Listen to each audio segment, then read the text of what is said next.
व्यासपीठावरील सन्माननीय, त्याचबरोबर आदरणीय सर आणि मॅडम, नमस्कार. मी आज इथे उभा आहे ते आपल्या लाडक्या सरांचे मनापासून आभार मानण्यासाठी. आपण सगळेच सरांकडून खूप काही शिकलो आहोत.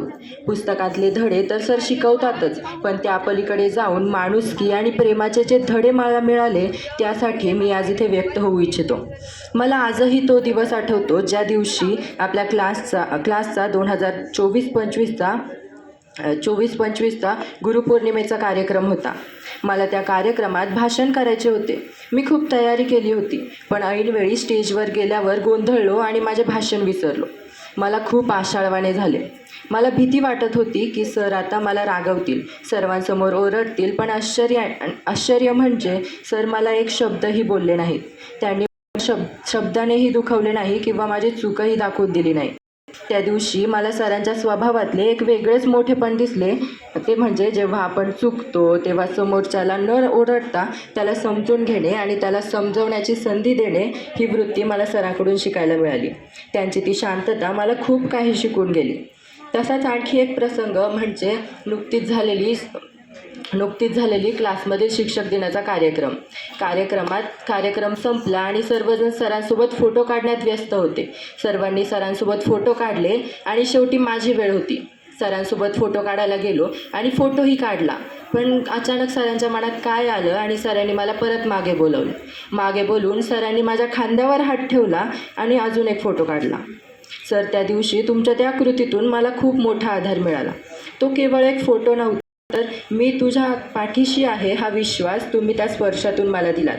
एक शिक्षकाचा हात जेव्हा विद्यार्थ्याच्या खांद्यावर असतो तेव्हा त्या विद्यार्थ्याचे बळ कितीतरी पटीने वाढते, हे मी त्या दिवशी अनुभवले. सर, तुम्ही केवळ विषयांचे दिले नाहीत, तर अशा लहान सहान प्रसंगातून जपलेत, प्रेम दिले आणि घडवले. तुमच्या या मोठेपणासाठी आणि प्रेमासाठी आम्ही तुमचे कायम कृतज्ञ आहोत. माहीत असेल की मी इयत्ता 8वी ते 10वीतील सर्वात हजर विद्यार्थी आणि त्याच कारणावरून सर्वात जास्त ओरडा मलाच मिळायचा. सर, खूप वाटायचं की किती राक्षसी आनंद भेटत असेल सरांना मला ओरडून. पण आत्ता कुठे उमजतंय की तो राक्षसी आनंद नव्हता, तर या आनंदाच्या भविष्यासाठीची काळजी होती. मी आठवीत असताना म्हणायचो की 9वीत गेल्यावर सुधारेल, सरांना बोलण्यासाठी एक शब्दही देणार नाही, सरांच्या नजरेत खूप चांगलं होईल. त्यानंतर 9वीत आलो आणि 9वीत म्हटलं की अजून खूप वर्ष आहे, 1 वर्ष असून मग मी 10वीत चांगला वागेल, सरांच्या नजरेत खूप चांगलं होईल. पण आता 10वीत येऊन भरून येतं आहे की पुढच्या वर्षी कसा सुधरू. पण सर, मी तुम्हाला आत्ताच वचन देतो की भविष्यात मी नक्कीच असं काहीतरी करेल की तुम्हाला माझा नक्कीच गौरव वाटेल.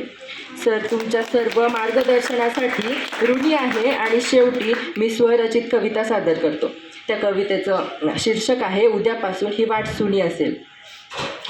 संस्कार आणि शिक्षा म्हणजे शिक्षण, संस्कार आणि शिक्षा, त्याचसोबत सरांचे मार्गदर्शन असूनही सरांच्याही मनात हुरहुर असेल, पण उद्यापासून ही वाट सुनी असेल.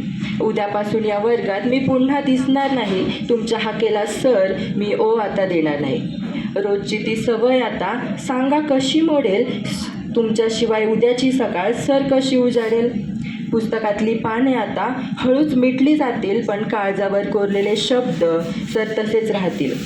फक्त शिक्षक नव्हताच तुम्ही, माऊली होऊन जपलेत. दगड होतो आम्ही, त्याला देव पण तुम्हीच दिलेत. कधी हक्काने रागवलात, कधी प्रेमाने जवळ केले. तुमच्यात सावलीत सर हे पंख आमचे बळकट झाले. आज पाऊल जड झाले उंबरठा ओलांडताना, कासावीस होतोय जीव तुमचा निरोप घेताना. वाटते पुन्हा लहान होऊन 8वीत येऊन बसावं आणि आयुष्यभर सर तुमचंच बोट धरून चालावं. पण पाखरू उडणारच घरटे सोडून जाताना, फक्त एकच विनंती आहे सर, डोळे पुसून राहताना. आशीर्वाद असा द्या की जग जिंकून येईल, पण कितीही मोठा झालो तरी सर तुमचाच राहील. सर नका म्हणू जा, मन भरून येतंय तुमच्या ऋणातून मुक्त व्हायला. हे आयुष्यही कमी पडतंय, हे आयुष्यही कमी पडतंय. आणि शेवटी याचा विशेष उल्लेख करावासा वाटतो ते म्हणजे या विशाल विश्वाच्या समुद्रात हरवलेल्या माझ्यासारख्या नौकेचे सुकाणू बनून तुम्हीच मला किनाऱ्यावर आणलं आणि वडील, मित्र, माऊली होऊन वावरताना माणूसही तुम्हीच बनवलं. धन्यवाद.